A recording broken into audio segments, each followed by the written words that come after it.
back in the woods.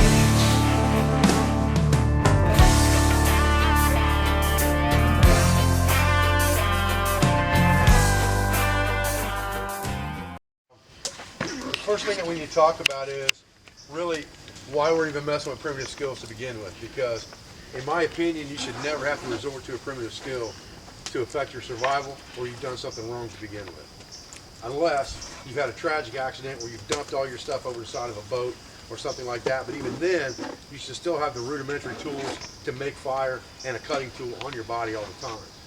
So what we want to concentrate on first within primitive skills is we want to learn how to recreate the 5 C's of survivability.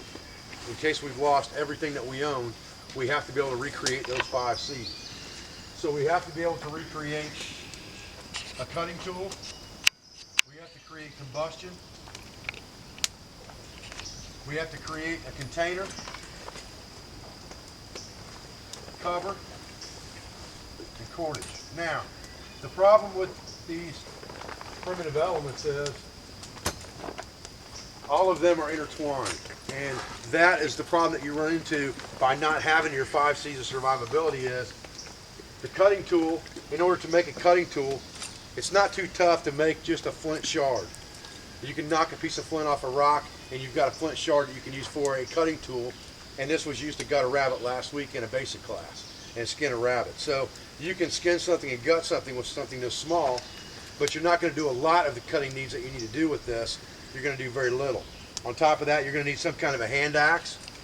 And then if you're going to do anything more intricate than that, you're going to need things like different styles of knives.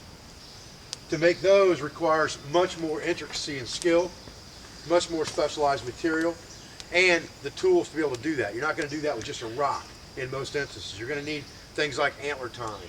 And all of those things are going to require other sources within the 5 C's, because you're going to need that fire to break antler so that you can break the tines off. Unless you're going to have a big antler shed in your hand and try flint knapping with this whole shed, just using one tine, you're going to have to break these tines off. You're not going to cut those off with rock, so you're going to have to burn them off, and we'll show you how to do that later. So these other skills become intertwined with each other.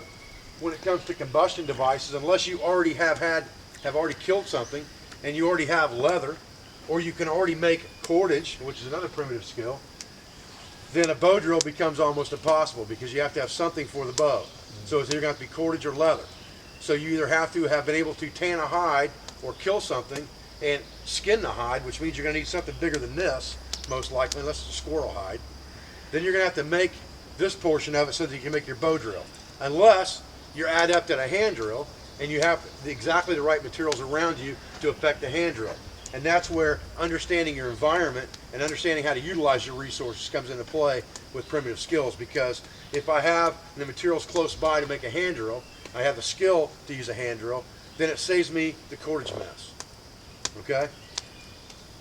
So combustion devices, you're very limited on combustion devices by primitive skills in this area. You don't have any iron ore here that's big enough to strike sparks off of with a piece of flint. So you're stuck with either the bow drill or the hand drill for the most part in this area, unless you have a piece of metal. And we're assuming that you don't, because you've lost everything, or you'd have your high carbon steel knife, and then you could just use a hard rock in your knife to create spark and make combustion. So we're going to talk about hand drills and bow drills in this class, how to make them and how to effectively use them, and how to save them and nurture them, because primitive man did not take a bow drill set and every time they had to make a fire say, I got to go find a bow drill set. They had a bow drill set they kept with them all the time, probably in some type of a oilskin pouch that was coated with some type of lard or tallow that was made out of brain tan, that would keep that thing waterproof, that they kept in some kind of a bag on their body. And before that thing was used up, they were already making another one, had it in front of the fire that they already had from the last one, drying it out, nurturing it, making it right, so when they had to have it, it was like buying a new Bic lighter. It was already ready to go right off the shelf when they picked it up. Containers. Containers are important for several reasons.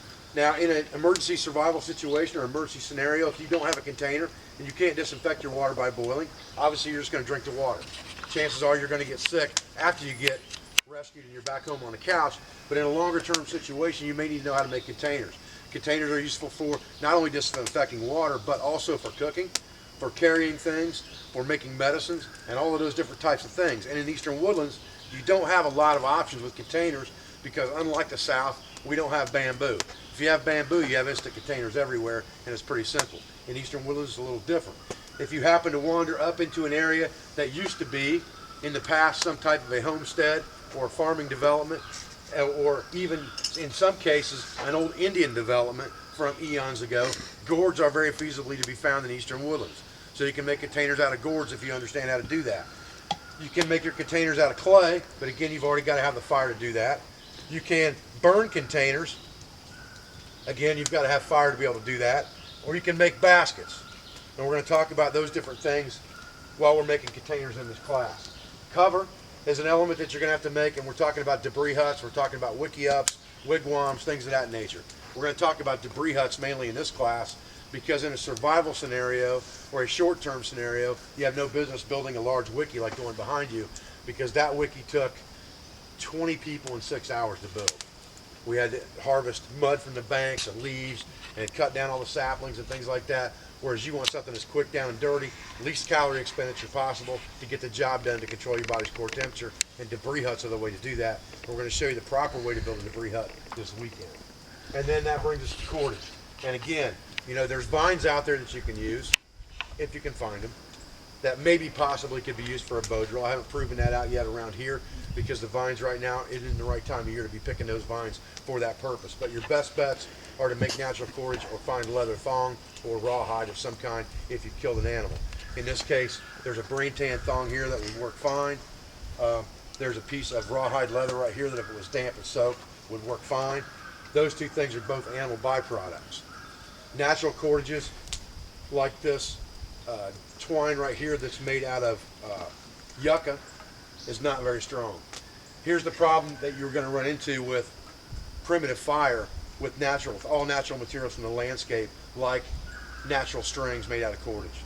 You're going to have to be very good with that bow drill set because you may only get one bite at the apple. The more you heat that string up, the more chance it has of breaking. So if you don't get on it, get the coal, get it done, you may be starting from scratch again because you have to make more cordage. And what happens generally with bow drill fires is unless you've done it an awful lot, it's going to take you at least 2-3 different times to get it done right and to get that coal.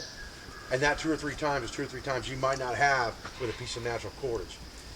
Tulip poplar bark, we're going to show you how to make cordage out of that. It's probably the strongest cordage in the eastern woodlands. It would probably be my preferred cordage for a bow drill fire if I couldn't find leather. And we're going to make some cordage out of tulip poplar bark this weekend, or yellow poplar, and we're going to try that on a bow drill to show you and test whether that works or not so that you can understand what materials you can use.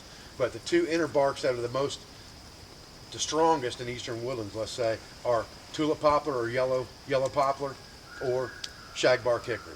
Those are the two inner barks that make the strongest cordage. Either one of those should work for a bow drill cord short term. They're not going to work long term. They're going to work 1 or 2 times at best, and then you're going to break them. So you have to think about that when you're making your bow drill fire. That makes it that much more important that you have everything right. The bird nest is ready. The tinder pile is there. The kindling pile is there. The fuel pile is there. You have everything right there. You have the right material. You know that your board is good and dry. You know you have the right spindle. You know you have the right socket. Everything is proper and ready to go because you may only get one shot. And if you start messing around and things aren't working right for you, then it may be too late and you got to go back to making cordage again. And making 6 or 8 inches of cordage doesn't take a long period of time, but when you start making 20 and 30 foot of cordage to use it over and over and over again, it becomes a major league pain. Again, specialized materials, specialized skill. You're blowing a lot of calories in hydration, and the key to survival is not to burn calories, not to sweat and blow your hydration. So primitive skills take away a lot of that conservation of resources inside your body. So what we're going to do this weekend is we're going to concentrate on recreating the 5 C's of survivability in multiple ways from natural materials that you can find in eastern woodlands so that at least you can replace those 5 C's. And if you've been to a basic survival class at the Pathfinder School, you're well aware that if you have those 5 C's, you can pretty much get away in a 3-day scenario pretty easy as long as you understand the multifunctionality of those. Once you get beyond this, as far as primitive skills go, for a short-term scenario, then you have to start looking at things like plant lore, because plants and trees are where the next step of the puzzle comes in. These are the things that will provide you with medicine. These are the things that will provide you with first aid materials. These are the things that will provide you with wild edibles in the short term. And then you've got to start thinking about ways that you can easily take lower food chain resources, ways to trap fish, ways to trap crawfish, ways to pin down snakes, way to kill small mammals, ways to make small deadfall type and snare traps that will kill small mammals. That will feed you in the short term because you know you're going to be burning a lot of calories now. Those calories have to be replaced. And vegetable protein is non-existent. You're going to need fats and animal protein to be able to keep going. Nuts will give you short-term protein. You can live off them for a while in the short term, but if you're not in the right season, you're not going to find those either. So you've got to concentrate on those protein sources from lower food chain resources like worms, crayfish, small fish, snakes, turtles, all of those things that are easy to catch, don't take a lot of calories, don't run very fast, easy to trap, easy to grab are the things that you want to be eating because they'll give you the most energy and the biggest bang for your buck. Any questions so far?